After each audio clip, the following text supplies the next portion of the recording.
truck and there's a mound out here. Dreaded windrow. Let me know when you're ready, Patrick, and we'll. You're ready to go. Good morning, everyone, and we'll have a call to order at this time.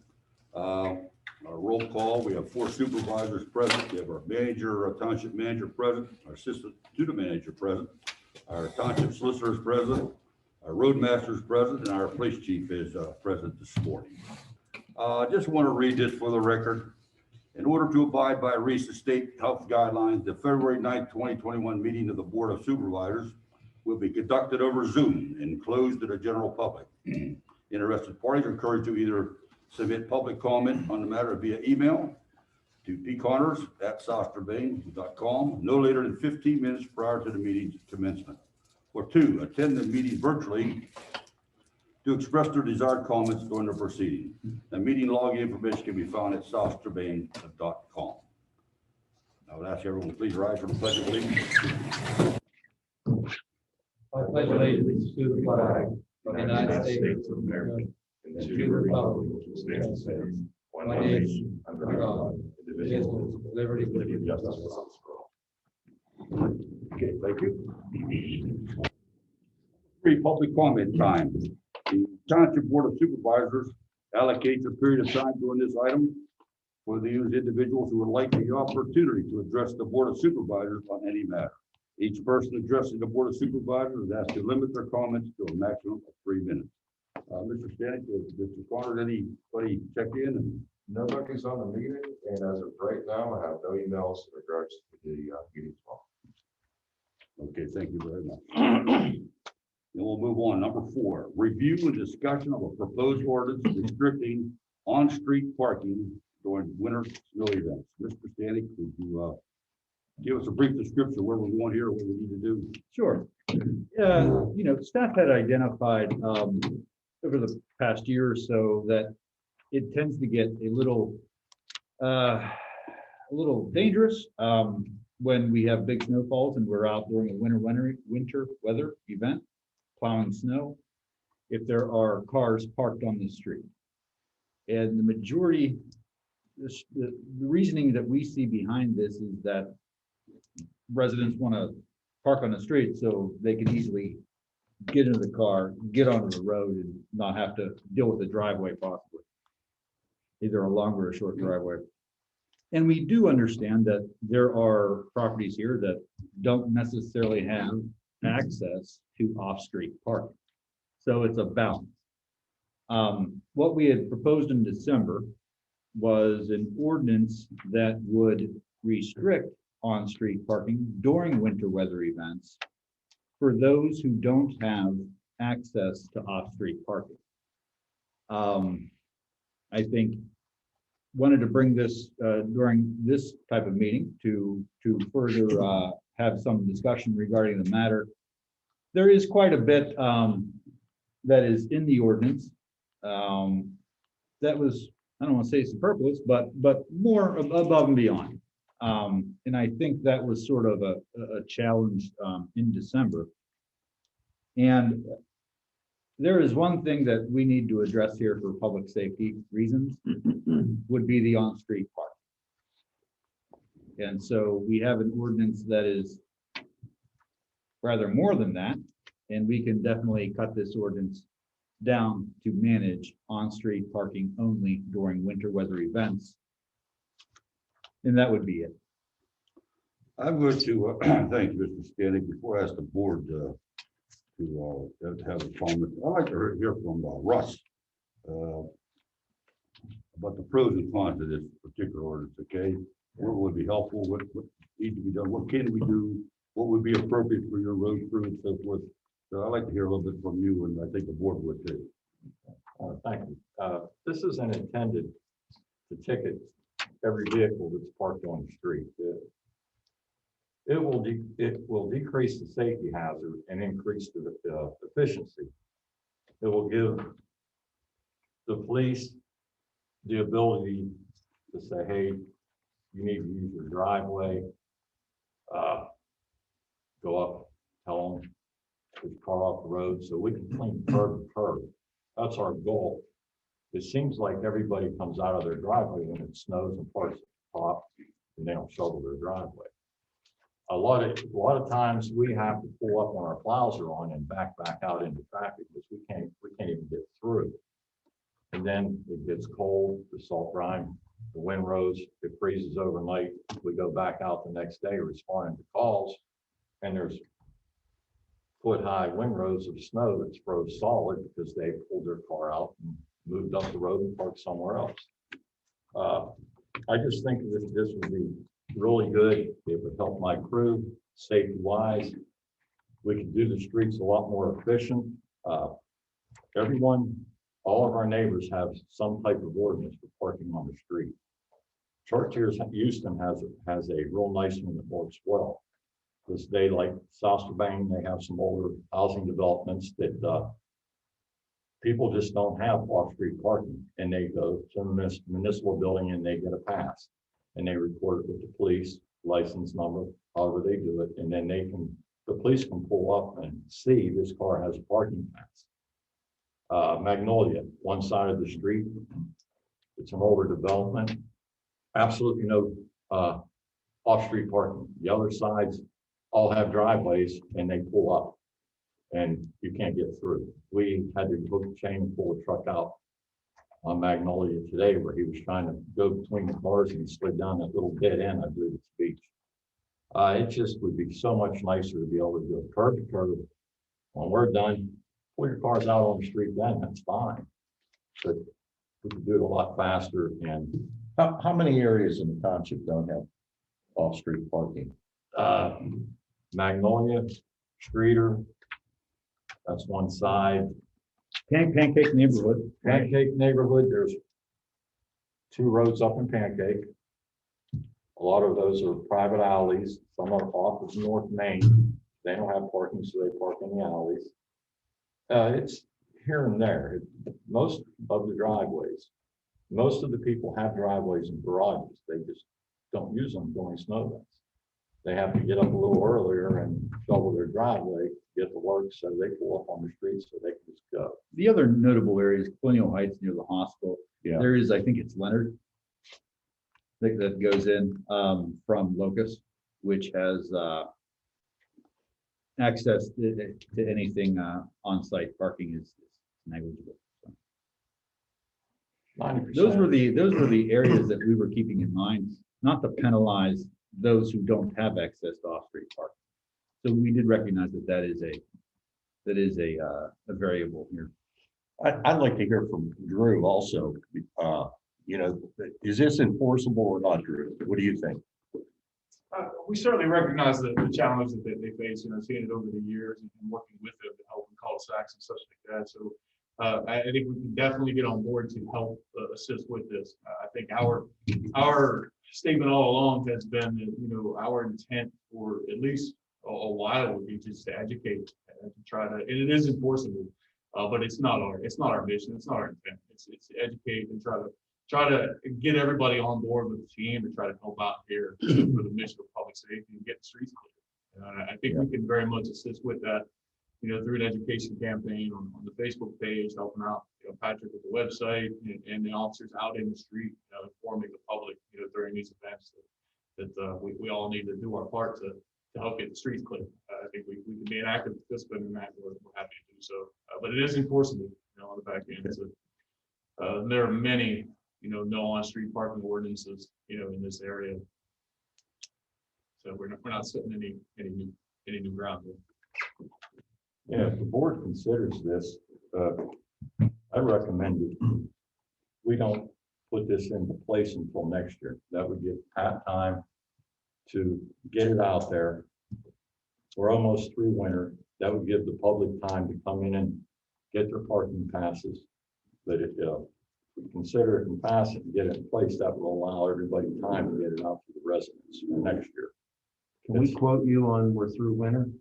No, I went up and I was gonna get my road going out. Sounded good there for a second. Oh, it would be nice. If we do those parking passes, we only got to do them in these areas that Yeah, that don't have it. I think they should have to prove to us that they don't have on-street parking. Take a Oh, they- picture, address or Because something. anybody can come in and get a pass. Correct. And that's, And are you They would going, have to have a mailing address and Yeah. Brandon can bring it up. I would say this about the parking passes, that adds another layer of bureaucracy or administration. If you don't this want to is, do that. I don't think we need to look at that right now. Okay. I think maybe if we see a challenge, maybe we could, but right now with a year of education over enforcement, maybe not. Brackets in the city. Yeah. Thank you. I think the solution is to exempt the roadways that don't have off-street parking. Russ named half a dozen of them, to simply put it in the ordinance that, given the absence of off-street parking, following streets are exempt from this regulation. Have a nice day. And then you're down the road, we're not talking about passes and excuses and all that other crap. If you have off-street parking, use it. If you don't have it, we get that. And we're not talking to you. And then those streets are still going to be a pain in the ass, but they always were. So nothing's Yeah. really. They ready to put that down. Just That's a good idea. That's a good idea. We have to, we have to make sure we get enough of the street open for the fire and police. And sometimes over the holidays, we can't get through, and that's not fair to the people at the end of the dead ends, the police or the fire. Well, you'll save enough time with the ordinance on the streets that are now clear that you can devote a little more time to the ones that you got to bob and weave to get it done. Hey, Russ and Brandon and Board, as always, and Drew just mentioned it, we need a really clear communication message out to the folks. We have a year to do it. They have to clearly understand what's going on. You gotta find ways. I want to ask you something. How are we doing with this might be off the stuff, how are we doing with Code Red? Where we're getting, because this would be a perfect opportunity to put Code Red together and get the message out to the folks about storms coming, reminder, remove your car from the street, please, except for those areas that are exempt or something like that. But we have all this time from now till then to put a program in, to get this message out to the folks. And I like to see what are your different avenues of communication that you're going to be using to do this, to reach the people. And we now have a start of a newsletter in this community. Soon we're going to have one put out that way. We have a website, but and that Code Red, I'm interested in that Code Red, because that's our perfect avenue to alert the people. How many people signed up? Are people interested in that at all? Or we can encourage people to get going on that because of these emergency situations. Yeah, I can get some data for you as far as how many people signed up, for sure. That's not important. The important thing is the greater majority of our community, they hope did do it or not. Well, I don't have it. You don't know that, you know, there's like 100 people, 50 people. We have access right off the bat to contact people with their landline telephones, upwards of, I think, 4,000 numbers. That's good. If we needed to make a call, we could reach those 4,000 plus landlines. Off the top of my head, I want to say individuals, maybe 150 to 200 people signed up whenever we had our initial launch, and encourage people to do that. That's just something we need to sprinkle in more and remind people that it's an option. That if we needed to contact people, there's 4,000 plus numbers that we could contact right now. Good. That's an excellent number. But you got to find, Brandon, you need methods of communication. Yeah. You got a whole year to get this information out. Now, just you guys can I'll say a few more things and they can say what they want to say about it. But implementation of this plan. Now, for example, so say 25, 30, 40, 50 people, they don't apply the first time this thing comes around.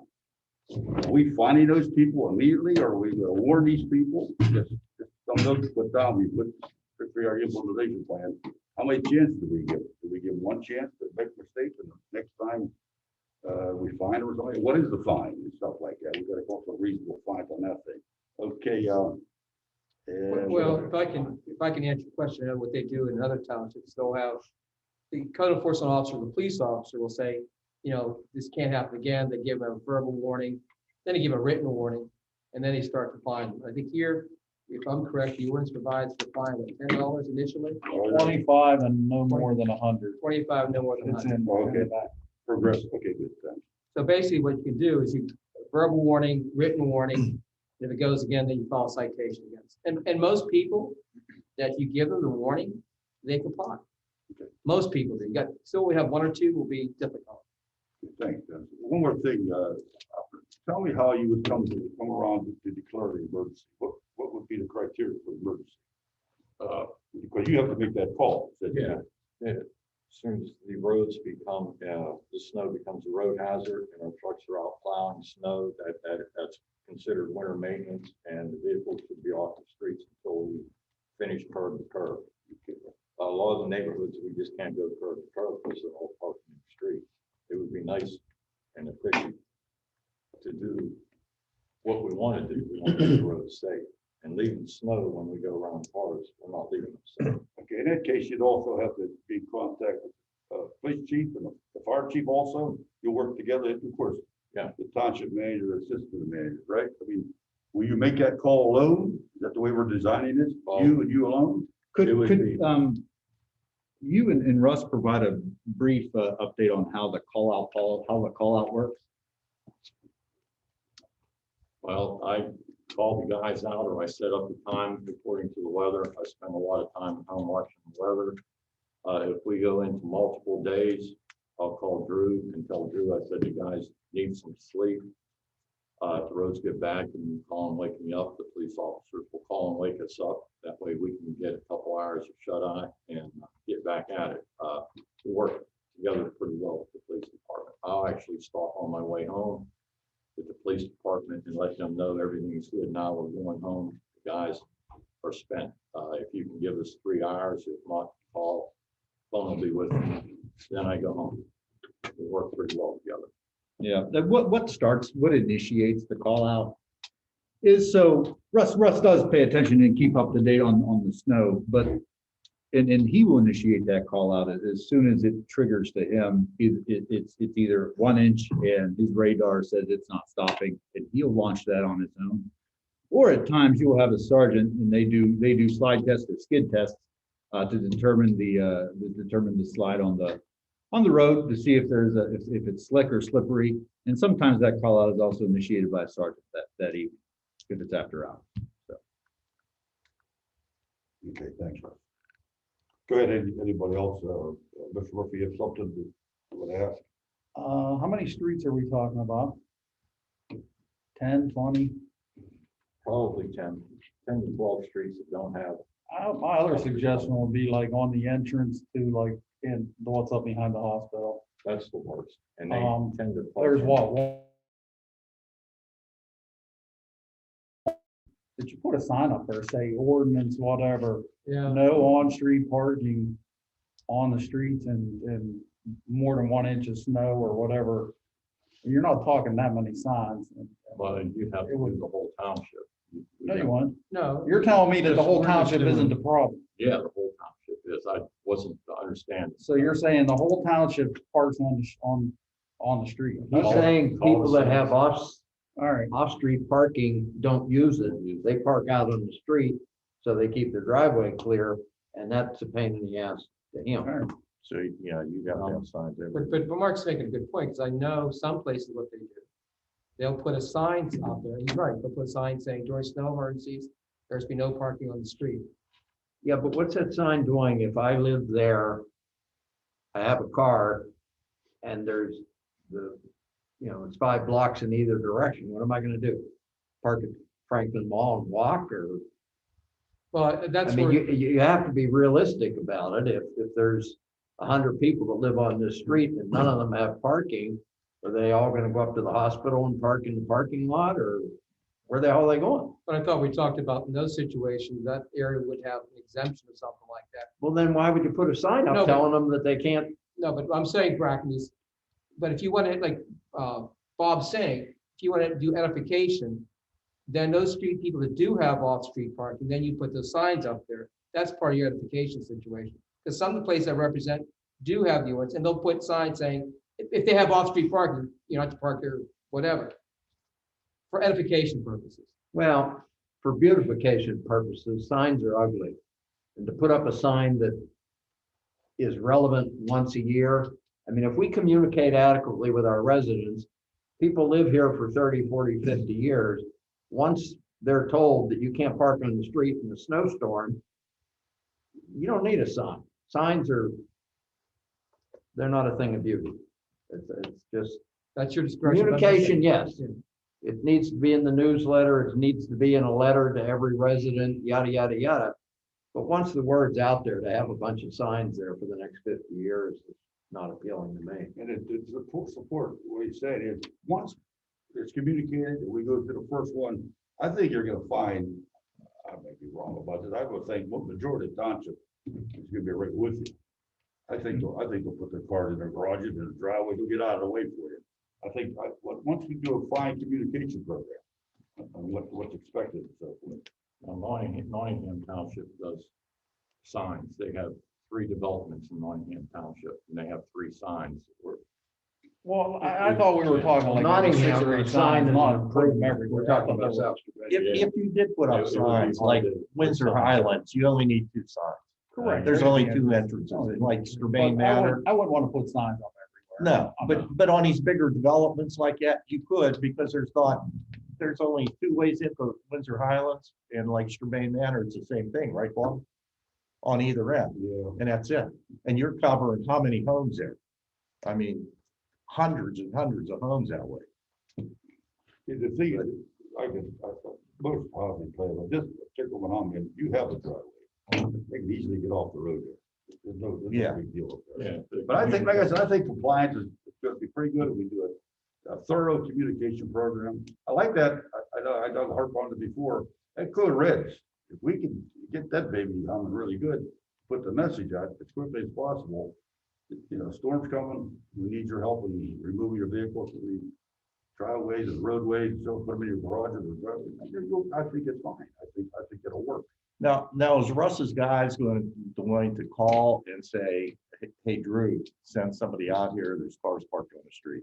I mean, I don't know. how else They'll they- call me, and then I will, the officer in charge, I'll try to get a hold of him and let him know that we can't get through to plow the road to have this car moved. And they'll go out with the ordinance. They can tell them, we have an ordinance now, in case you haven't read, you have to use your driveway so we can efficiently get through to the other side. And it's mainly the dead ends where we have a lot of problems, where we can get through on a slippery salt. When you put a plow on, you're adding footage, and we don't want to do any property damage. And we don't want to have that. We want to get in, get out, so the residents can do their thing. Okay, good. Just, any other suggestions or questions about that? Okay, good. Once again, I'm gonna talk about number 8. We're gonna, that one, Did you eliminate it? we're gonna delete that, Okay, good, thank you. because that's what you guys talked about the last week, Okay, all right. because I have that marked down. Yeah, what we'll bring back is a different looking ordinance, but what I'm hearing is identify those streets that people don't have an option to, and they have to park on the street. We'll identify and exempt those streets. It'll be a winter, the trigger will be a winter weather event when we respond to plowing the street, quote unquote, winter maintenance. And we don't have to put it in the ordinance, but staff and the police will work to communicate what this is in the next year. I think in talking with the chief earlier, an education type of initiative is more or less just advising what we have in place and, not necessarily writing up everybody on the first time. I mean, you could tell those people if it's the first time you're talking to them that there's an issue, but I think simple warnings in education is just the way that this will be handled, because at the end of the day, the car gets off the street. Do you have a list of streets that would be exempted? We will identify those in time to bring to the board for the ordinance. That's why I thought the parking pass would work well like Chartiers Easton, because there'll be a house here and there that does not have a garage or off-street parking. It's not the whole street. I got you. I just, I'm talking to other townships, but that's just extra that you have to do it. Put that note down, Brandon. I have. Just in case you have to discuss it and see if it's practical. enough to do that. If it turns out to be that is a better option than what we discussed, we'll bring that back to the board. Yeah, but we're in the business of public service here, so to ask everybody on a street to come here and get a pass, when we know damn well that everyone there is gonna get a pass, needs a pass, that's just, that's not appropriate. That's not what we're here for. We're not here to watch these people dance for us. We're public servants, so where we can make something happen without inconveniencing the residents, that's the way to do it. There's no reason to have everybody on Leonard Avenue come rolling in here to get their annual pass when Leonard Avenue is never gonna have off-street parking. Well, although it could be said these particular streets are exempt, but you notice something, Russ, that there's people, they don't have any place to put their car. Yeah. But that might enter into where a pass comes into. Yeah. You can't just take for granted everything's perfect. But I think if you identify the streets, Bob, and put there, and if these following streets, Smith Street, Jones Street are exempt from the ordinance, it's done and over. You don't have to have, like Brandon said, layer of bureaucracy with the pass, which becomes problematic. Magnolia, the left doesn't have off-street parking, the right does. And every time it snows, the right pulls up out of the driveway. So how are you gonna? Yeah. Well, I think if we have both sides, some of these streets you said have no park on either side, correct? Here's what we do. I suggest we get a list of 8 streets or how many streets there are, and we figure out what's going on, and we bring it back to the board at the next meeting. And we try to come up with a quick, easy solution that incorporates Bracken's ideas and so forth. Okay? So that was sort of the game plan, was to bring back a formal ordinance. If we can do it for February 23rd and get it noticed in time, we would.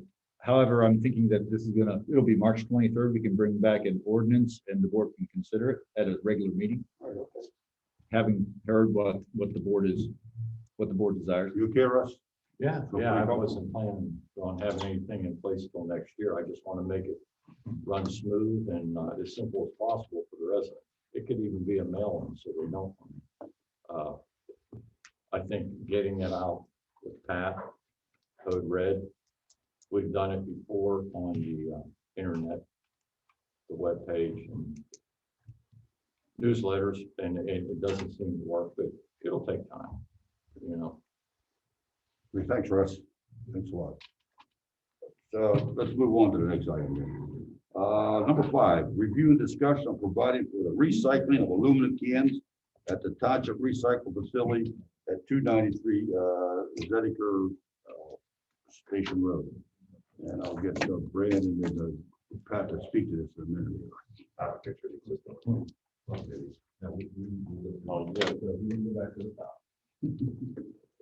So Russ, take it away. Well, here, I'll introduce it. How's that?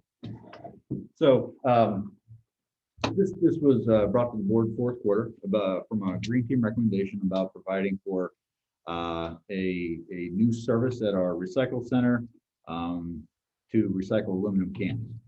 And so staff has explored some options if the board would want to offer this service. We've explored some options that we could do. And today we're here to share with you some of that option that we've identified. And it gets down to, this is just a more convenient way for people to recycle if they're already down there with their glass and with their grass clippings or branches and yard waste. And also, it is collected as part of the curbside residential collection pickup, which is currently at 1 day a month. So this does provide another option to help support that. So I'll go ahead and lend over to Russ. Okay, we currently own a small trailer that can be converted to the aluminum recycling container. The materials to fabricate the trailer would cost about $1,200. This would include expanded metal, angle iron, and paint. The project should take about a week to build and paint in-house. Time involved by 2 men and 2 hours a week when we have to go get it emptied. General Alloys takes the aluminum in bags or without bags, 30 cents per pound, under 100 pounds, 40 cents per pound, over 100 pounds. 10 cubic yards is approximately 63 pounds. This trailer that if we, when we make it, it'll haul 13 cubic yards, but you won't get that much in. It's gonna be closer to 10. They have a crusher there. They go, they help you unload it. You put it in, they crush it into a little block, they weigh it, they pay. Brookman's is 30 cents per pound, and theirs changes all the time. It cannot be in bags, and you gotta unload it. The trailer we have is 14 foot long. We would put expanded metal up the sides, 5 foot high. Trailer's 6 foot wide. So this is the existing trailer. You want to go to the next slide, Pat? So existing trailer. So this is sort of a spare that we use. It's not an older trailer. Yeah. It's sort of the, I guess the. Was our first one that we got. Yeah, right. And it's not our priority trailer or our best condition trailer. Right. And so if you can go back up to the diagram. So go ahead, Russ. So Russ was stating that if this is the diagram, what we could do, outfit the trailer would be to, you know, for hauling's sake, you would have to mount a tarp, so you can pull the tarp over. I think we've also been discussing with the, recycling facilities that would accept this material. I think the best bet is that there's a facility there that would take bag cans, which would be a more convenient way for residents to use this service, as well as a more convenient way, effective way for us to haul that material to that location. And so instead of, residents of all different capabilities, we do have we would put and construct a slide door here that would probably be more around this level height instead of throwing things over your head once we put the cage on the trailer. So that would help suffice people to access the actual container, the mechanism. And we do have, and it's nice because Public Works, we have that welding specialty in-house. Yeah, we can do all the fabricating. Brandon come up with the idea on the sliding door. I think that's a good idea. We have many residents that leave their glass in boxes because they can't pick the boxes of glass up on high. So this may help with keeping stuff contained. It'll take it down to about 10 cubic yards. It has a back gate. And being that we're going to use the metal that you can see through, you can see if people's going to be putting garbage in that in there.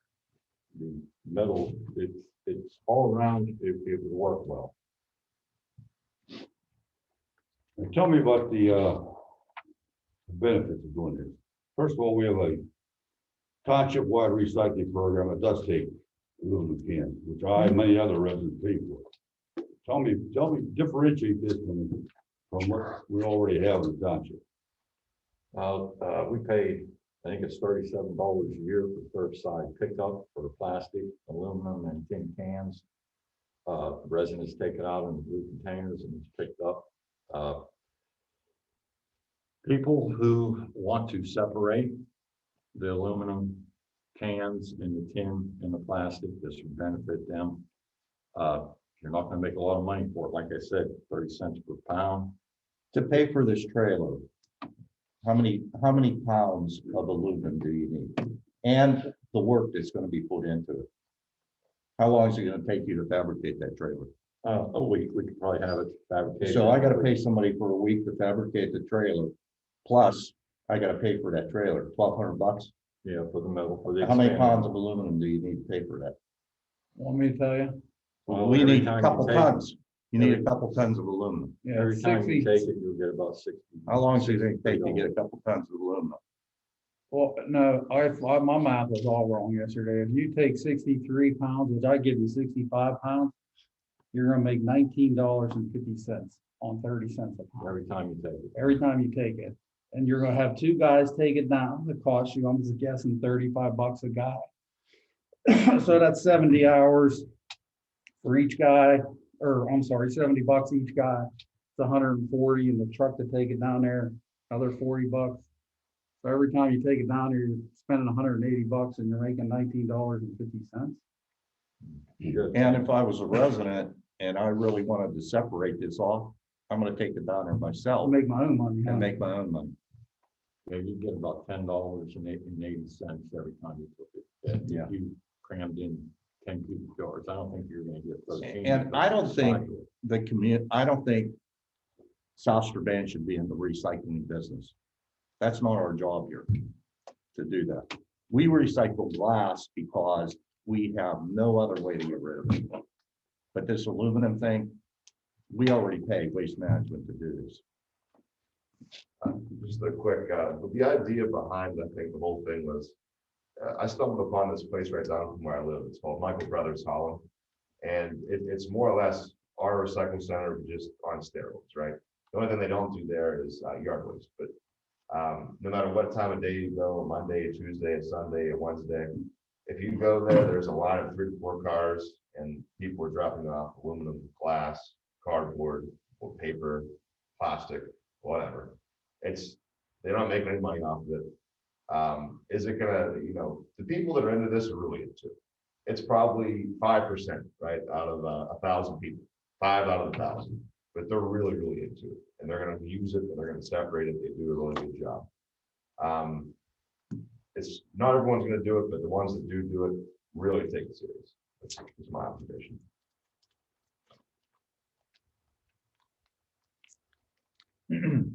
Looking at the information in front of us, is it a revenue generator? No.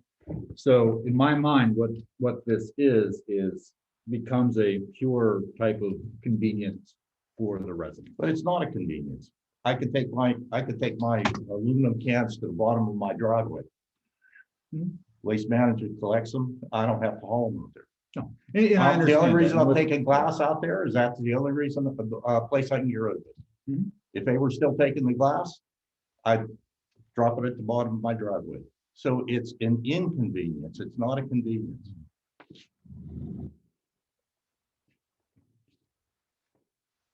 I'd like to hear. I mean, if we're gonna build that trailer, then why don't we have somebody just, come to each household and collect the aluminum? If that's what we wanna do, we wanna get into the recycling business. We already, see, as I keep going back to it, we already have a recycling service here. Correct. That collects aluminum cans. We have to pay for it, but we're also gonna pay for it here too, because you're not gonna make any money on this. Right. That's its minimal. It's a nice feature, because there's some people with ecology-minded people, environmental people, they love this stuff. If you They can really separate it. wanna do something like this, why don't you have a recycling week or a recycling? Bring your aluminum cans and you do it just like we did the glass out here. And you collect the cans and you do it one day and you take them in and you get the money, okay? But this on a constant basis, and we're gonna be paying for this like this, it doesn't make any sense to me. Anyone else? Brad, what's your position on it? The staff's position is, and this is another program that the township would put together. All we're doing is presenting the information to say, if the board does want to do this, it can work. And in my mind, all it is an additional way for people to recycle aluminum cans. But it'd be another expenditure for the township. Yes, it would be a minor expense.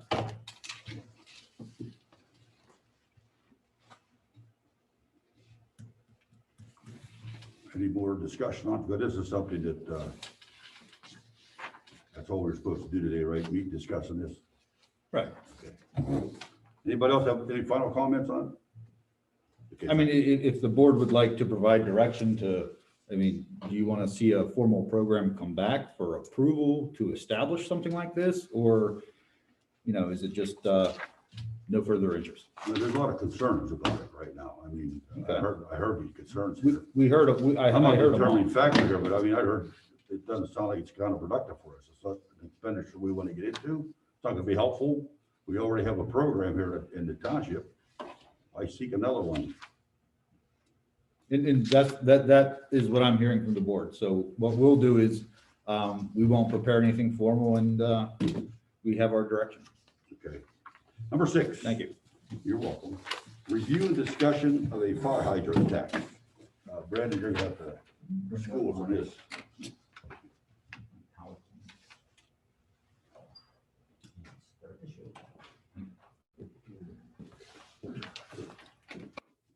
slide, please.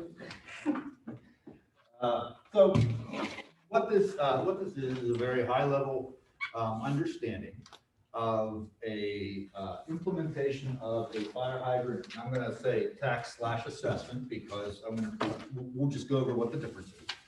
And this was sort of a goal of the Board of Supervisors wanting to explore this year. So what we have is a tax applies to everybody across the board equally, and that's with or without being or having use of a fire hydrant to serve your property if there is something wrong. Assessments, an assessment is a tool that a municipality will use as a user fee. It's a user-based fee that would apply to residents that are within a proximity of a hydrant because that is a feature or a service that is being provided to them. Assessment, between assessment and tax, is an assessment would also qualify all property owners equally, those who are exempt and those who are non-exempt. Next slide. So in thinking about the difference between tax and assessment, there are portions of this municipality that don't have access to hydrants. So the rest of this presentation will be on the fact that let's pursue and look at an assessment, a user-based type of fee. Now, an assessment would need to be applied through a formula. The formula could consist of a resident's distance from a fire hydrant and how many fire hydrants would serve that property. Also, we would create hydrant districts. Identify which hydrants are serving whom. So determine the quantity and proximity of hydrants to property owners within that district. We have a tool available to us now to be able to do that, our GIS system, where we can map hydrants and identify and actually draw the districts. Thanks, Pat. Also, in discussing with the counselor, we have revenue raised through assessments must be consistent and in line with the actual costs that we incur for the fire hydrants that we have. Now, we don't own the fire hydrants, but we do pay for their maintenance on an annual basis. And PA American Water is the entity that owns the hydrants. Hey, Brad, let me interrupt, but they don't maintain them every year. They don't check on them every year. They have a cycle that they were catching up on, and that's what Chief and I are going to continue to explore with them to understand where that cycle is. So fire hydrant, the actual cost for fire hydrants over the last couple of years, from 2017, 57,000, it reached its highs at 60,000 in 2018. Last year, $58,400 is what we paid to maintain them. So an assessment would look to raise roughly 60,000 every year. So now let's talk about the collection of that assessment. How do we actually make that happen? So one option is to apply an assessment fee to a real estate property tax. I think we already have the collection infrastructure in place with our elected tax collector with the property tax bills. You know, and there would be a cost for an assessment collection. I think just exploring briefly a comparable tax, maybe per capita, which is already a 5% commission. So there would be probably a cost per collection that would be minimal. So foreseeable implementation steps, if the board would like to pursue something like this, well, we would review and discuss. I do want to go a little bit further with those municipalities that already do have this structure in place and this assessment fee in place. That would be my first step. We also want to review with any kind of protocol with the tax collector. How do we make this happen? What are the steps? What do they need from us? We need to identify those hydrants on our GIS system, draw those hydrant districts, apply a formula that would consist of proximity, quantity, and there may be another unknown factor out there that we can also use. The Board of Supervisors would have to consider an ordinance that establishes those hydrant districts and establishes that assessment fee. And if the board is interested in pursuing this more, we could have this ready for the fall in time for budget season to be levied in 2022. I think that's all. Do you know how many, I don't want to catch you off guard here, but you may know this. Do you know how many residential homes we have in this township, plus commercial, plus industrial? We have roughly Retail? 4,500 housing units. Okay, what about the other area, the commercial, industrial, and the other? You don't have to give me the answer. I'm just saying, you have to get to know that. See, my thing is, just to get it off the table here, I don't like before goods and stuff like that. I'm just using a number here. Everybody pays $5. Everybody. And then maybe a commercial and industrial, retail pay a little more because there's more to do there. That's just to get it off the table, see what people think about that. It may be a bad idea too, but I like the idea because we do that $60,000 fire hydrant fee every year, don't we? We pay it regardless, Brandon. Yes. Yeah, we did that. Then we're gonna be even. I say that, what else can we use fire, what are we, by law, what are we allowed to use that fee for besides fire hydrants? That's it. Is that the extent of it? Begins in it? Okay then, It's for fire hydrants. What he's doing is setting a fire hydrant district. And okay, that's controlled by section 802, the second class township code. okay. A lot of the places I represent, we do have fire hydrant districts and we do have fire hydrant assessments. But that's someplace, you can do it a different, myriad of different ways. Some places pay for that out of the general fund, which is what you're currently doing, if I'm correct. Yes. Section 802 of the second class township code has two other mechanisms to pay for that. I think subparagraph A says basically that it's like a radius, if you're within 780 feet of that fire hydrant, your property, then you pay the same amount. Or you could have it, or if your paragraph B says, if you're within 780 feet, but then it's done on a front foot assessment. So those are the two different ways. Now, I don't know, and I looked at the section this morning, I don't know whether you can treat commercial any different than residential, because it just says treat everyone equally. But I looked at the code, I looked at this, the court case deciding it, I can't find anything saying you can treat commercial differently, but right now, it says equally. So those are the magic words I think you have to look Good, at. thanks. I didn't know that. I know when you apply like for property tax, that's one of the first things they ask you, how close you are to a fire hydrant. Right. Oh, for your insurance. Yeah, You get a good. I break think if you got a hydrant. Yeah, you get a break if you're close to a hydrant and you gotta pay more. So I'm all for that, and I would only hit the people that have the fire hydrants. Because we got 3 new housing plans coming in, you're gonna be putting fire hydrants in there also, so. And we will actually look to ask the developer, They'll be paying for them. pay for the hydrant. Yeah. And keep in Pay for mind, the cost also of part of the the fire hydrant situation, you have to make sure, because it has reference about, it has adequate pressure in the fire hydrant, and that needs to be checked every so often. Well, I talked to, Greg Tokar, he worked for Western Pennsylvania Water, he was a chemist there. They've only got one guy who's classified as a fire hydrant inspector, and that's for all of Western Pennsylvania. You're So- kidding me. That's it. They got one man, and he doesn't actually go out that often because they always assign him other duties. And they tried to hire college kids to go out and inspect fire hydrants, and the union said, no way. And they won't put anybody else on. That's it. They got this one guy and that's it. But going back to, it's the assessment situation, it's quite, how would you say, it's more of a norm, I guess, for a lot of places. Is it a fair one though? Is it fair what you see? Yeah, I mean, I've been involved in before, and it's a way of assessing the cost. And again, keep in mind, it's an assessment, it's not a tax, because I was talking to Brandon yesterday. I've had churches, I've had, nonprofits saying it doesn't apply to us, it applies to everybody.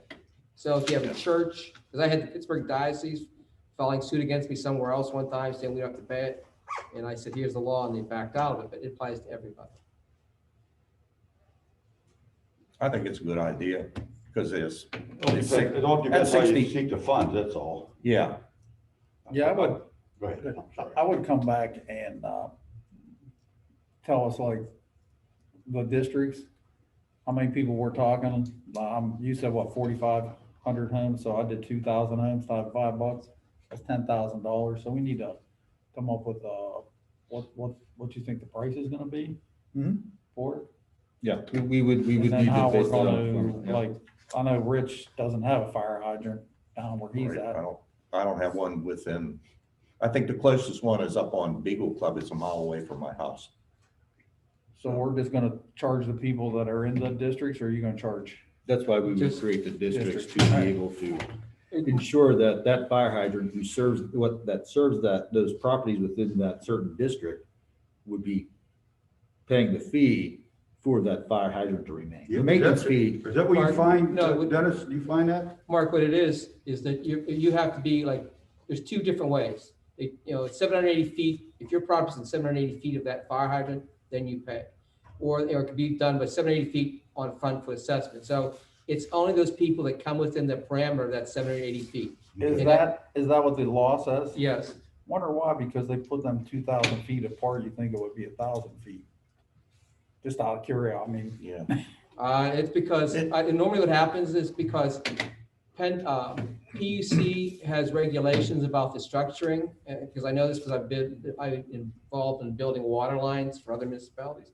That's a PUC situation normally, okay? And I know Erie Insurance, it says on there, are you Oh, within yeah. 200 Oh, yeah, feet? they ask that. Yeah, you're 200 right. feet. You're right. I pay I mean, for, I was telling that's- Brand, I paid for that fire hydrant at the corner there by my house. Yeah. I had to pay for that sucker because I had to bring the water up the road there. That cost me like $11,000 or So I $17,000. would think, Brandon, just pursue this one. I think people are interested, but we gotta get a fair deal out of it, that's all. Make sure we're doing it a fair way. Do the pros and cons, do the flat fee, and also do what you're talking about, 70 feet from the fire hydrant. How many people would be involved? I mean, how many homes, not people? And, just do a little research on that, and you can bring that back and we can take a look at it. Even if I had a fire hydrant at the bottom of the driveway, I don't Still think get they it could up pump the there. water up the hill. Yeah, but they can put it in a pumper truck and then bring it. I mean, that's, Yeah. probably chances are they don't have 1,000 feet of hose to hook right into that hydrant. It could be wrong. Mark, do you have anything to add to that? The fire chief here, I'd ask. No, I think it's a good look to look into if we're paying that much of a maintenance fee that is owned by Pennsylvania American Water, we should try to get a return on that, absolutely. Anything else? Attorney Fire. Other than going back to Pennsylvania American Water and asking why Yeah, we pay that much money and they don't ever inspect them. we did go after him, didn't we, Brandon, at one time? Didn't we? yes, we had discussed that with them and nailed down that, you know what, they were so far behind in doing their maintenance that they couldn't guarantee it right now. So what the direction from the board was in the fourth quarter was, let's continue to look into this and maybe also discuss with other municipalities, maybe get sort of a collective a group together to sort of put the pressure on if they're seeing the same thing that we're seeing. Okay. Number 7, review discussion of a proposed ordinance restricting open burning, and of course, not including recreational fires. Just review what we have right now, just briefly, will you please, Brandon, what type of burning thing we have going on? I know there's two times a week you get burned, and we're allowed to burn in all areas except what, you know? Right. The only materials, given our current ordinance, that people are permitted to burn legally are those twigs that fall from your trees and those branches. That is it. The idea here is that we have built a recycle facility that can accept those materials for drop off, and we do curbside collection of leaves, twigs, and branches twice a year. We do a semi-annual curbside collection. That's the long and short of it. Okay. So I think it's the balance between, we have provided another way, given that from time to time we do hear complaints from people burning. Either it's a neighbor, or it's someone down the block, or it's coming from a facility of sorts. Or a Upper business. St. Clair has no burning. You can go from no burning at all to put some guidelines, in, you know, you have to hear from everybody how they feel about it, that's all. I know one thing, where I live, up in Strabane Manor, you don't want any burning up there. We're all close together and stuff, and you wouldn't want in an area like that, any type of burning. But on other parts of our township, open spaces, the agriculture areas, some of these R1, R2, R3 areas, and they have some open spaces there and so forth. So, I don't know, that's all depends on what you feel, how you feel about it, you know? I don't think you should have it, your houses are real close together like that, see? I thought we already discussed this issue to death and it was dropped. And we already have an ordinance in place. And are we enforcing that ordinance? We are enforcing that ordinance. Show me the citations. I asked that before. Show me the citations. Where are they? Do you want to talk a little bit about enforcement of the burning ordinance? Okay. How do you go about it? How does that go about it? If we get a call from resident, I usually go to the site and take a look at what's going on. Talk to the person that's burning, explain the regulations and how we go about it. Make sure that they're understanding and aware of the situation. And then hopefully it self-corrects itself from there. If there is a continuance of the ordinance, then I'd call the person that's doing it and just tell them to stop, and that's what they usually do right there at that point. You don't have, are you saying you don't have to repeat telling someone something like that? What if you tell them it's over? Usually you don't. Okay. Once you start talking with the people, and you get yourself in the middle, because you got the complainant and you got the person that's wanting to do it, and you're trying to come up with solutions to be able to work through the problem of whatever it needs to be done, just so that everybody understands that, hey, if you need to burn, we're going to do it on a Wednesday and or Saturday, and you're going to call and we're going to get this done. And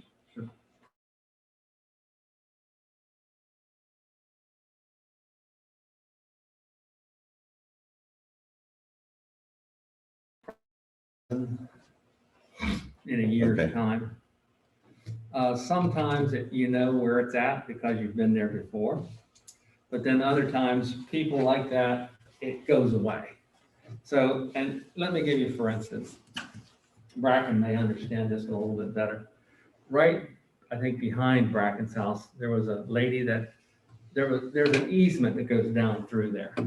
So there was a lady that took all of her stuff up there, and her son would have a little burn, okay? Mhm. Well, the lady up on Floral Hill always called and said, hey, I can't breathe, I got asthma, I got problems, yada, yada, yada. So you go out and you talk to both people, tell the lady down on Eastwood Lane, hey, you can burn, but you just gotta watch what you're doing and how you're doing it. And stay on the days that, because this other lady says, oh, they burn all the time. We can't do that. So you explain it to her. Well, this went on several times. And then finally, I don't know if she moved.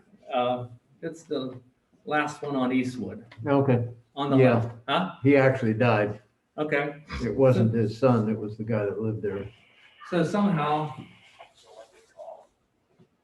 something happened, somebody died, somebody moved on, and it went away. But that was more or less every year, you're gonna go up there and have this complaint from this lady.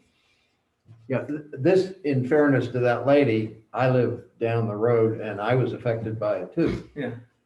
Every time this guy cut his grass, he dumped the grass up in the paper alley Yes. and set it on fire. And it would burn all night long.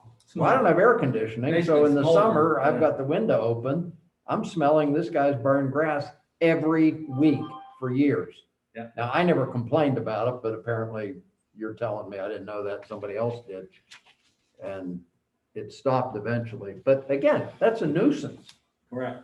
I mean, you pay for a home, you live in a nice community, you shouldn't have to be breathing carcinogens in the middle of the night just Yeah. because this guy wants to burn his grass. What the hell is that all about? And then, we would get calls down at the park because of when we used to do it at the have a burn location at our own facility. We get complainers from the park saying, hey, this is bad. Or Jerry Angelo that lived 4 miles away say that he couldn't breathe. So we would go down and actually send an apparatus to that site and extinguish it. But that was no fault. People were bringing stuff in there and dumping it. And it was maybe a big burn on Wednesday and it would just reignite was what was happening.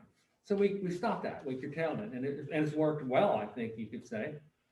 But now it's just this little spot places here and there that people have to understand and be considerate of neighbors when they go to. So you go out maybe 12 times a year. Mhm. So I'm not sure what we're talking about here. This does not seem like it's this huge problem that we got to stop burning throughout the township. I don't know if anybody else is in agreement with that.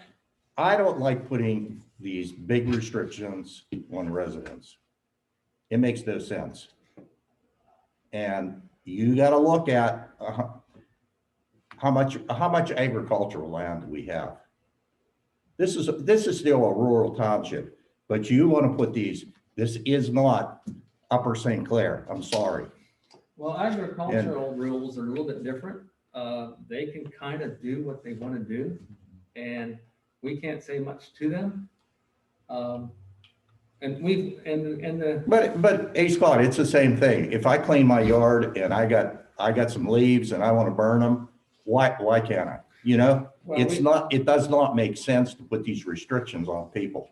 Well, we talked about that too, when the department has met about for every action, there's a reaction. And if you put a no burn ordinance in, these people that do this every year, as far as clean up your yard and do a little burn pile. Exactly.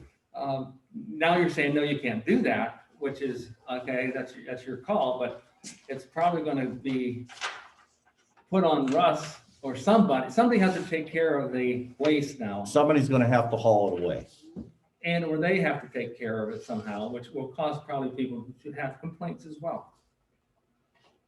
Hey, Scott, these citations you give out, does it come with a fine? There was only, in my whole time of being chief, there was only probably twice that we did a citation. I would much rather talk to the people and everybody involved and try to solve the problem that way. I'll ask you another question. The present burn policy, you okay with it? The present burn The one policy? we have right now, yeah. You Yeah. burn on Wednesdays and Saturdays, whatever it is. Yes, I And they think. determine what to be burned, Now, there are times where, just so everybody understands, that people will call and say, hey, I'm off on Tuesday. I can do this Tuesday. Okay, I'm fine with that. Let's set up a time, make sure you call in, and we'll work with you to get this done, and we'll do it on a Tuesday. But there's a lot of people that need maybe at a time that Saturday is gonna be windy as heck. They'd much rather do it this day. Okay, where are you at and what are you doing? And we just work through it from a case by case You basis. work with them where I'm sure from time to time you have a controlled burn too. You do something like that? Yeah. What's the wrong?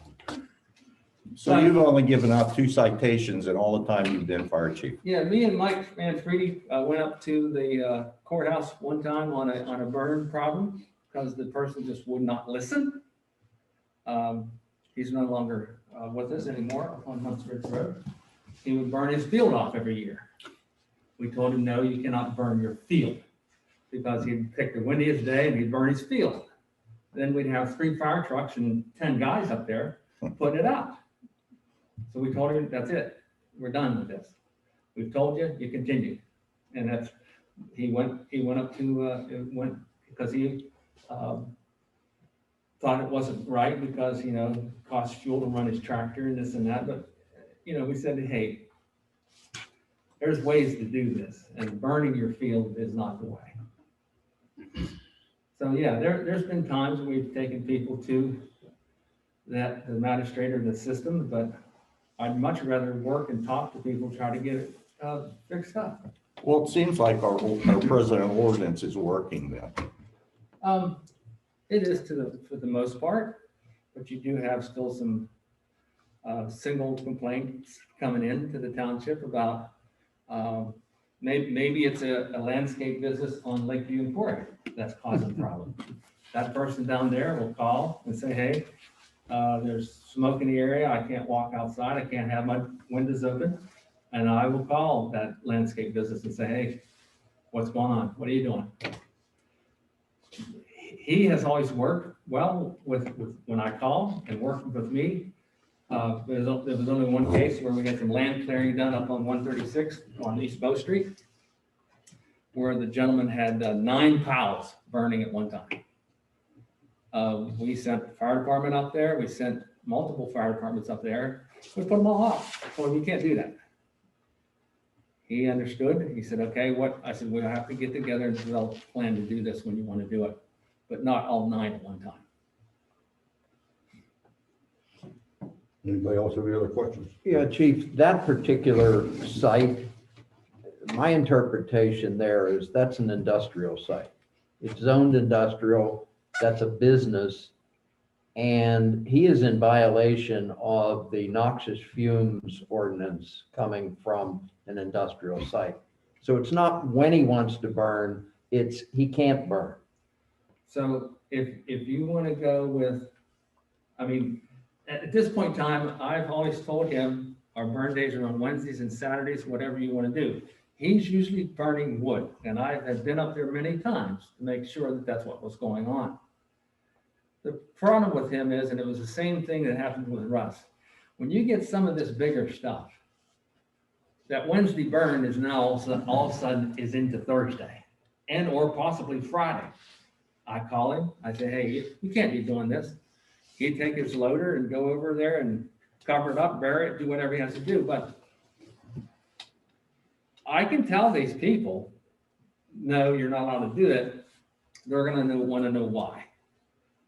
As long as we have our ducks in a row on why we're not allowing him to do it, but he'll say You can check with the solicitor, but the code says that an industry may not emit noxious fumes.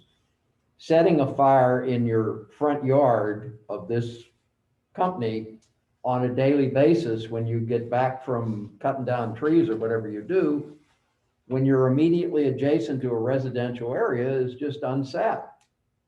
And the fact that he puts it out once a month when you complain about, the people who are exposed to this on a daily basis should not have to call the township every day, every other day, once a week, whatever the hell it is. That's not the way it works. We're supposed to be establishing a community that is livable. It's not livable if your next door neighbor has a bonfire 2 or 3 times a week. And So- frankly, my interpretation is he's not allowed to do it. So on a situation like that, yes, we would write a letter and try to say to him, no, you cannot do this anymore, and see where that path takes us, because I'm sure he's gonna have problems with, well, why can't I? Well, send him a copy of the ordinance for This- starters. This person, and there's several people in Lakeview, it's not just him. Gary Casper, I mean, he burned down to the bottom. Same problems were happening. Talked with Gary, said, no, hey, we can't do this. It's causing problems. Okay. I said, if you want to do it, we've got 2 days to do it.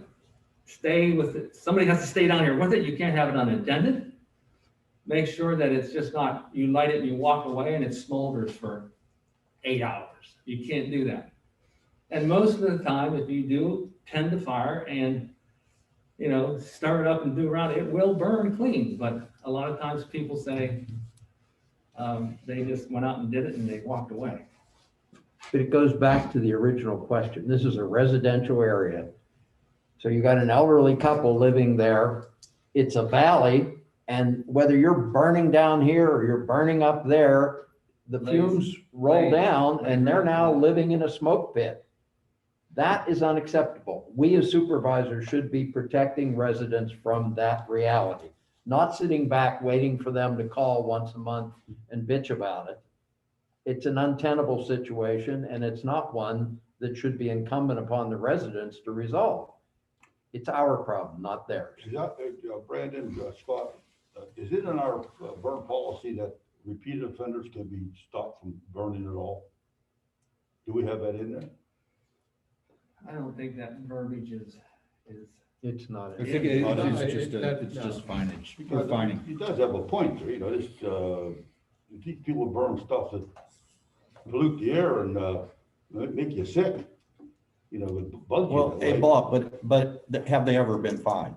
If That's you're, right. if That's you have right. a That's what I'm policy, you have a policy on the books, Scott just said he's only issued 2 citations in 20 years. Well, and understand, that So- I can't do that.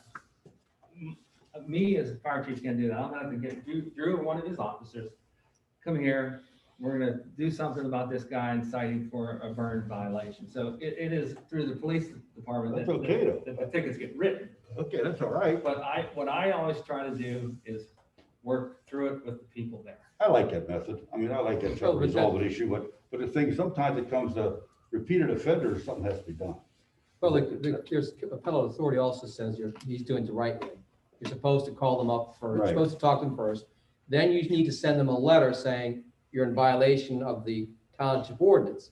And then you go through the citation process. And I think whoever's doing this, I'm an asthmatic myself, I understand smoke. So I think just send that person a letter saying this will not be tolerated again, otherwise you'll be fined, and send them a copy of the ordinance is what you're supposed to do. We have sent a lot of letters out as far as, with copies of the ordinance, trying to explain to the people, because a lot of people will say, oh, I'm sorry, I didn't know it. Well, here it is, and we can give it to you. And or just explain to them on scene that this isn't You're doing it the right way.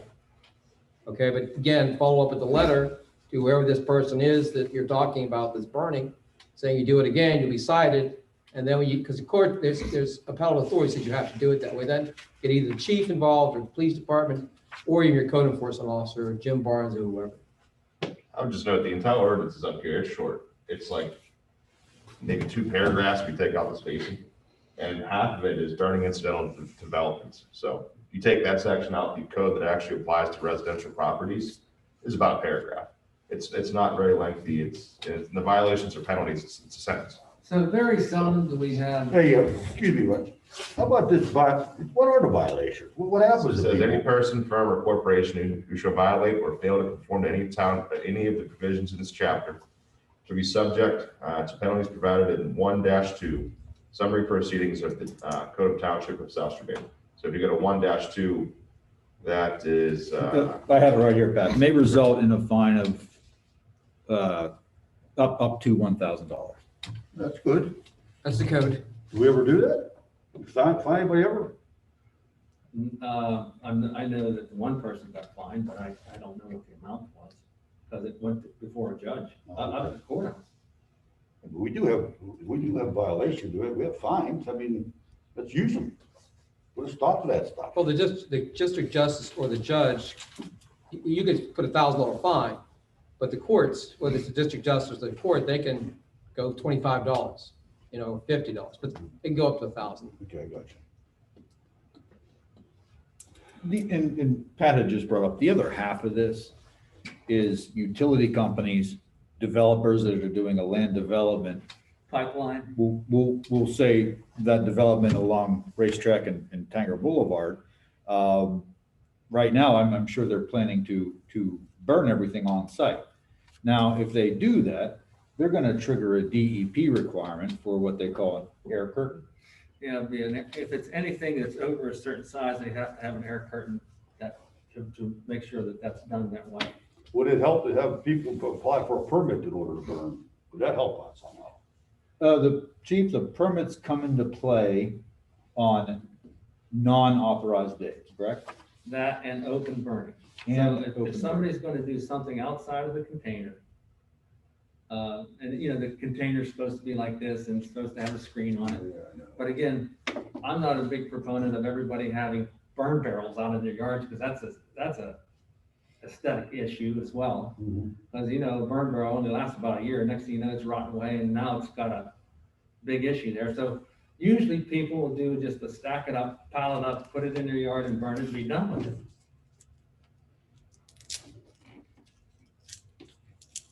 What's your position on it, Brendan?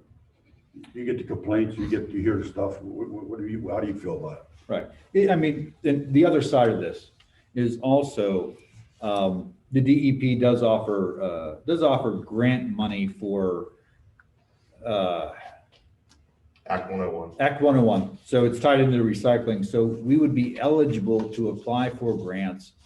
But the main criteria in that ordinance is to have a township-wide ban on open burn. No burning. No burning, period. And what we could use some of that, what some of that grant money would go to is anything in relation to that helps us fulfill our recycling requirements. Like a 550 Ford truck, which goes semi-annually around town and is used to collect the twigs and leaves and yard waste, to possibly a bucket truck to help maintain the trees in our rights of way and light posts and other things. There's a pot of money up to $300,000, as Brandon's saying, that you can apply for every year for those things. It's a 10% match. So as of now, with our burn ordinance as it is, we are not eligible to apply. So I guess what I'm sort of hearing is more enforcement. I'm for more enforcement. I've always been for code enforcement. Enforce it, yes. Fine them. Give them citation. Repeated offenders, see if we can restrict them somehow. It seems like we have an ordinance in place that's never really been enforced totally. And that's why this was brought up. I don't think you'd have a problem if you would actually cite people. So why do you, I mean, this stopping burning completely, like I said, I'm totally against the government stepping in and trying to take control over everything. Yeah, Do you you wouldn't want think the clean residents air. really want that? Yeah, nobody wants clean air in the community. I understand that. God bless America, but we have clean air in our community, and you don't have a problem with burning here. When the man just told you, you had 2 citations issued in 20 years, you only had 12 complaints in 1 year. Let's have everybody put solar power into their houses because Mark, how do you Biden's feel about it? I'm stopping abstaining. I the live in, gas. I'm living agricultural A1 and I'm allowed to burn no matter what you do. Okay, I got you. Well, so I guess what staff can do is take this back and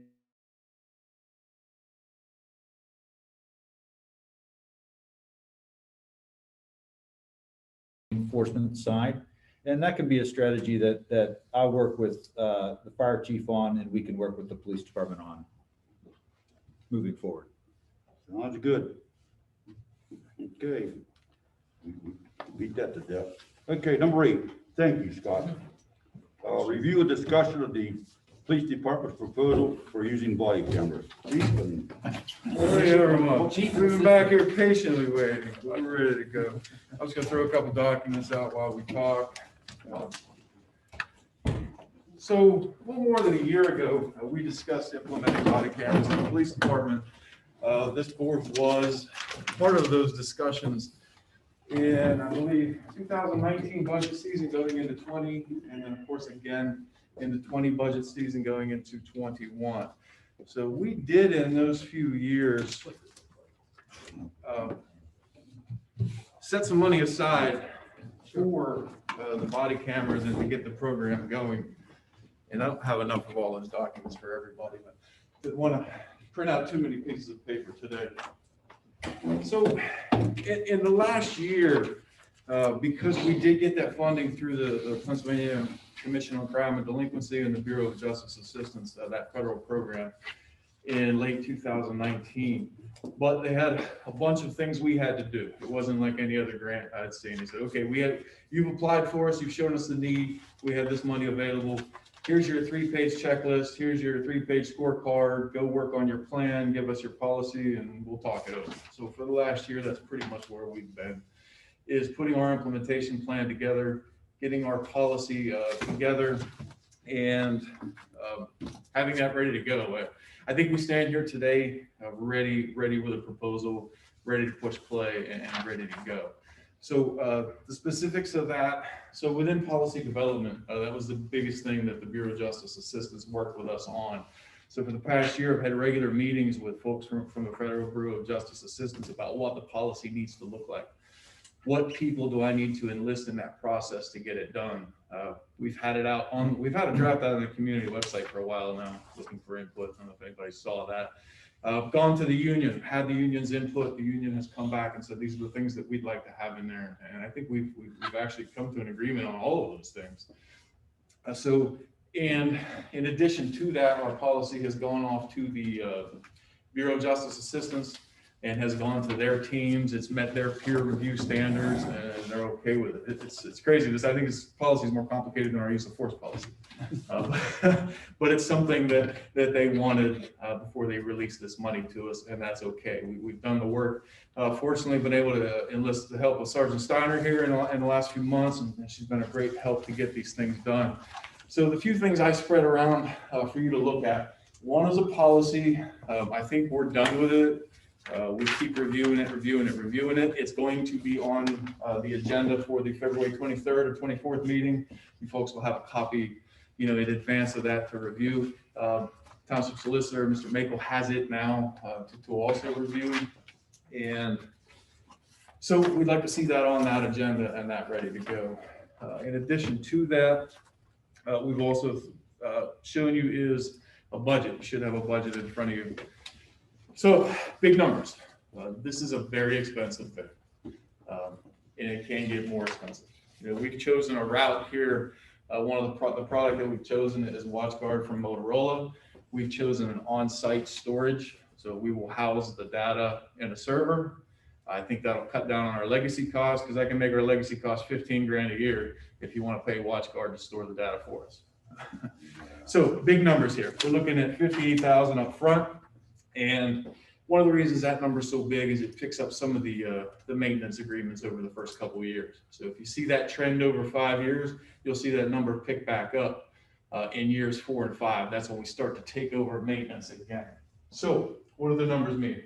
58,000 up front, that gets us hardware, that gets us set up, that gets us trained, that gets us moving, hopefully with delivery time in a couple months, training within those months, and a little bit after that, maybe we get running by mid-year. I don't think is it. How many body cameras is that? That's one for everybody in the department, Oh, and okay. one spare living out there. So we can come down on the cost a little bit and people share. But what happens when people share? Sometimes it's not available. Equipment gets damaged a little faster. The officers, we will be able to hold them accountable for the care and maintenance of their own device. It's one of the things I'd like to see on the management side. So the big expense of $58,000 up front, and then hopefully, as long as your hardware stays together and we have warranties for the next couple of years, you're virtually cost-free, short of breaking something.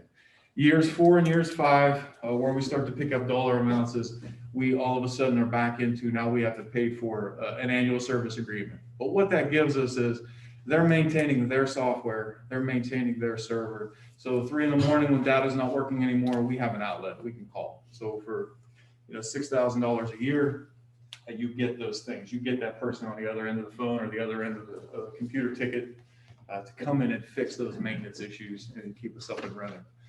We expect the cameras to last for the 3 to 5 years. So in year 6, if this program's still going, we have some states that are requiring this by law now. Pennsylvania is not one of them. But it is the trend. It is the trend in the industry. It's the trend for the citizenry to demand it. And it's the trend for the law enforcement agencies to work towards it. In our area right now, we have Canonsburg, Cecil, Peters Township. They're running them. 2 of them are running this product that we've chosen here. And that's pretty much it. Any questions on any of that? No. So as far as how we're going to pay for it, bottom of the spreadsheet there, you'll see how we come up with that number of 58,209. So Our Bureau of Justice Assistance grant is going to be $16,000 to $17,000. We're not exactly sure yet, but that's what it sounds like we have coming towards us. That's a match that will come after we show them that we've spent the money. So that takes care of 16. And from the township budget, we have in the 2020 budget and the 2021 budget, 17,000 each year for a total of 34 towards this project. So that money's sitting in the budget. So that leaves us with a remainder of $8,000, and we're looking to use our federal drug seizures account to pay for that. So it's an upstart program. It's a good time to dip into that fund to help get some of these costs going. So that pays for it, just like that. So it's not a program that generates revenue. So, you know, as we go forward, and I don't anticipate being able to pick up grants to pay for year 3, 4, and 5 of a project. Yeah, So but it's we're going to be, That's a necessity. yeah, we're going to be left holding the, you know, the bag on this. And then in year 6, you know, we didn't go to year 6, but, you know, as is the case, typically by year 6, you're back to another $7,000 server. You're probably getting into some more camera replacement costs. So that year 6 number, we don't know what it's going to be, but it's going to be another increase. Please no ignorance here. Do we have any cameras now? We do not. Okay. Our- I want to sure. We had mobile cameras for a while. The hardware started to fail, and we just phased it out. Okay. And that's one of the reasons that the maintenance agreements are big on this. It sucks to send somebody $6,000 a year, $5,000 a year, but what you get on the back end is them being able to call them and come in and fix it. You know, we're no IT experts up there, and I've been that sergeant in the police department that was forced to try to maintain a video server for the cars and do it without a service agreement, and it was tough. It was tough on me. I had no expertise in that arena, and then next thing you know, I'm on the federal witness stand trying to explain why the video was missing. That happened. Why we didn't have a video that some attorney thought we should have, but it had been purged through a failed server, and I had to explain all that. So how are you gonna say the video again, Chief? I'm sorry. How are you gonna say how are you going to say the video? How are we going to say? Yeah, you have a body cam. You're gonna have a video. Preserve the video. Oh, preserve. Okay, so the plan is the camera itself is definitely going to hold a shift. It'll hold a whole day, 12 to 24 hours. They're telling us we're working at 12-hour shifts. So the officer has their own camera. At the end of the day, they go back, they plug it into a docking station. It's uploading to a server. So they tag videos. Officer will tag a video. Okay, they activated their camera because they were doing something that was enforcement in nature, traffic stop. Okay. At the end of the day, they got a tag. Say it was a traffic stop and no citation. Okay, it just probably goes into a 60-day cycle. By law, we have to maintain those records for 60 days. So that'll sit in the server for 60 days and then it'll get purged. If it's anything evidentiary, it's got to get pulled off that server, tucked away, and treated just like anything else in the rules of evidence. It's something that we'll maintain for the duration of the case, duration of the statute of limitations, duration of the appeals procedure process. Okay, if you want to save something for, say, a year, Yes.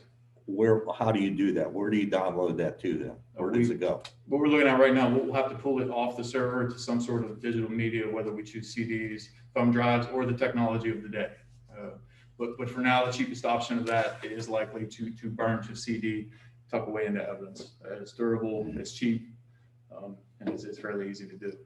But over time, when we're dealing with, our arrest numbers are down a little bit now, but a few years ago when we were dealing with 500 criminal arrests a year, suddenly you tack on 2 body cameras, 3 body cameras of that, an hour worth of footage, 2 hours worth of footage from each one.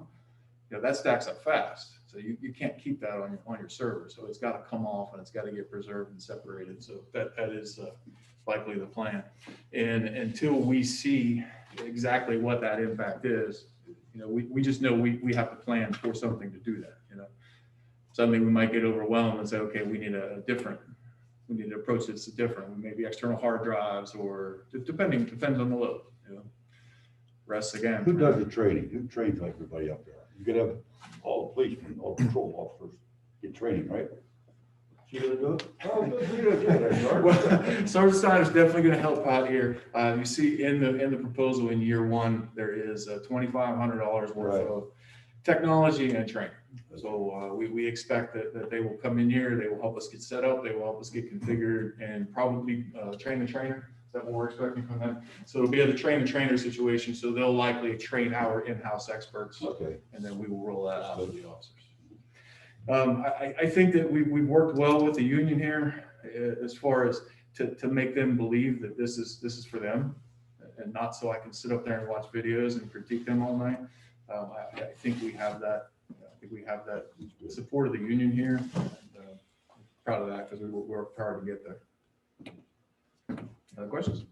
No, I commend you on moving ahead because I think it's a necessary thing in on a police force, the cameras. I support that. We got the money in the budget for this? Yes. Okay, all right. Yeah, we're taking care of it. It's on the bottom end of that spreadsheet. Money from 2021 covers the bulk of it at 34. We'll get the 16 or 17 back from the feds, and then the others sitting in the federal drug seizure bank account to take care of that. So again, we'll be on the agenda for February 23rd. I'll see you again with the policy. He does Thank you, it. Chief. Okay. Thank you, Chief. Thanks, sir. And the board, feel free to review the draft policy at your leisure. We'll review that in depth at the executive session before the meeting. This is it right here, right? That is it, right. Very good. Move to adjourn. Did you guys talk about agent sign real quick? You want to say something? The welcome sign? Do you have it up? I pulled up. We have a, I think it's almost a final product for the signage for working with our Eagle Scout project. is that right? Yeah, so he's been in contact with the green team in particular over the last 3 or 4 months, and he finally has a final quote and revision for the sign. And the location's sort of been, the details need to be refined a little more with the actual agreement with CFS Bank, but they have written correspondence with they gives them permission to have this sign. But you know, the township getting an agreement is probably going to be one of the final steps we need to do before he gets a shovel in the ground with, I assume, assistance of Russ and Public Works. But here's the sign itself. Pat, are you able to share that? I think we have a Yeah, someone who had joined in with us. I can do that.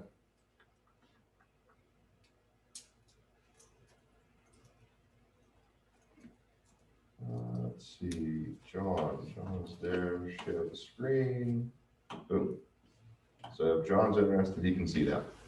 So that's the sign. This is going to be through Pennsylvania Correction Institute. It's some sort of statewide organization that makes signs more or less through the correction system. But the final quote was a slight tick less than $600, and Aiden has raised $420. And that's from, he can only raise donations from his troop and his family. Couldn't ask anyone else that's not directly tied to those two branches. So I think at the last Green Team meeting, he gave that update, and he was asking, and this is sort of where it comes into play, whether the board could help get across that finish line to pay for the rest of the sign, and that's approximately $200. And you know, once he gets the green light that rest of the money is paid for, he can go ahead and submit the order, and this takes. What color is the sign? What color did you use? Blue. Yeah, it's Blue, good. Hey, Patrick, to make a long story short, I think they all agree, move ahead with it. Okay. Help the guy out, and it's a good project, and he's got 2/3 of the money in there, which means he worked hard to make this thing happen. I applaud the kid for doing what he's doing, by the way. And look at the good looking side. Yeah. Now, once again, where are we gonna put it? Where was the, So CFS Bank, right? Here, let me see if I can pull a picture of the location. I have a bunch. I would also note that he's got donations from Home Depot wow. for the actual posts that we can paint and treat and everything, and Stinnell's Greenhouse for the beautification of it, right? So really, he's done a lot of light work that saves staff a lot of time if we ever want to move forward with something like this. So he's done a good job, and he's been very patient. A lot of ups and downs, and I'm sure he's been frustrated at times too, but looks like we're on the right track. And the idea with this sign is to employ this at our facilities, the same design. It may take a different size, but employ this at our different facilities, you know, create a brand here, right? How many township signs do we have out there right now? They're the green, Ross, you know that. There's one down at Pancake. All green one. Pancake 19, There's one 40. on every main artery coming into the township, which are probably half of them are 25 years old, and we replaced the other half about 15 years ago. It's the old standard. They're metal signs, engineered, the reflected properties. They're not been brought up to, well, they don't have to be brought up to code because they're not a traffic. So how many signs do we have then? I want to say there's probably, I'll have to look at the data sheet. I think we got about 15 coming into the townships. Redstone, North Main, South Main, 13640, both ends. There's welcome signs. There's probably 12 to 15 signs. Got them on 79 too, right? Those on 79 and 79, we 70? did not put up, the Public Works did not put those ones Those are up. state. Those are up by. Those are gonna be the PennDOT. state. Those are all Okay. universal. I thought I saw them. Yeah, those were put up by. Could we get a deal on replacing all of them? If we looked at this, because if we want to, if we're gonna put this one up, don't you want everything to kind of, you know? Right. You know what I'm saying? We can hit them up as they come, but yes, we will look at what a price would be for everything that we. I'd like all the signage to be the same. You know, instead of, because what we got now is just, everything's different color and. You're gonna start to see a transition with street signs as well. Because the design has changed. Russ went into a new design that was being offered by a company and not offering necessarily the old design. So what you're gonna start to see is they are replaced out for a period of time. You will have a couple different looking ones, but as they are replaced out, it's gonna be what you see on Arrowhead Drive. It's gonna be all caps letters with a nice white band around the green, so. Yeah, PennDOT does change the standard on these signs. About, I want to say 12 years ago, we had to replace every sign in the township from engineer to high intensity. And now, after 10 years, the ones that are fading, they come out with a different standard. There's a silver band that helps out with the reflectability. You have to have 6-inch letters instead of 4. They change it all the time. But the signs are all green, all the engineer grades for traffic and street signs have been filled out. How about putting together I hope the board agrees with this, some type of accommodation list for the Eagle Scout project. Okay, I'm sure you have to attest to it somehow. Maybe some type of accommodation to recognize him for what he's done. Oh, yeah. We can wear asing. Sure. Something like that. I would too. I don't know what direction I'm gonna take, but I would. This is what he's done is a good service project. So here's the location. You can see Aiden right there. Okay. I believe this is coming into the township here off East Bow Street. So this is where the sign is proposed to be. And here's a letter from CFS Bank, from the properties manager, just saying, yeah, this is okay with us. We'd love to help out. Highlights the names of the people involved. So.